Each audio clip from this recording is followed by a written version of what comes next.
GPBS માં મેં 11 લાખનું ભર્યું હતું ત્યારે તો શું છે કીધું અત્યારે સ્ટોલ લખાવી દે કીધું પછી જોશું, પણ એટલી પબ્લિકનો ફ્લો આવ્યો હતો ત્યાં એટલે આ ફરે કીધું હવે મૂકવું નથી, આપણે એક લેવલે જે બ્રાન્ડ બનાવવી છે તો એ ટાઇટલમાં જ બનશે એટલે કીધું આપણો ગોલ ત્યાં સફળ થશે, કારણ કે ગ્લોબલ લેવલનું બ્રાન્ડ એન્ડોર્સ થાય છે.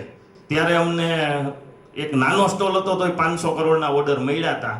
અત્યારે હાલ 3000 કરોડના ઓર્ડર ચાલુ છે અને 10,000 કરોડની ઓર્ડર બુકની પાઇપલાઇન રનિંગમાં છે.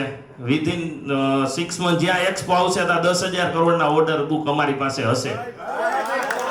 અત્યારે બધાનો સપોર્ટ છે, સારો છે. અત્યારે રિન્યુએબલ સેક્ટર આગળ છે. કાર્બન આજ પેરિસ સંધિ થઈ કે 2070માં કાર્બન ઘટાડવા માટે 0 કાર્બન કરવાનું છે. એના માટે અત્યારે આપણી મોદી સાહેબને એની ટીમ અત્યારે વર્ક કરે છે. તો એના માટે અમે રિન્યુએબલ સેક્ટરમાં એકદમ જોરથી આગળ વધીએ છીએ. એના માટે જ આ જે ગ્રીન હાઇડ્રોજન છે એ નવી ટેકનોલોજી છે ને અમે લાવીએ છીએ. એ એક્સપોઝ અમે એક્સપોમાં કરશું એટલે એના માટે પણ અમને એક સારો પ્રભાવ મળશે અને આ જ જગ્યાએથી અમને એવું લાગે છે કે સેન્ટર છે અને આવા બ્રાન્ડ ક્રિએશન થશે. નેક્સ્ટ સપ્ટેમ્બરમાં અમારો આઈપીઓ આવે છે આજ 3 મહિના પછી.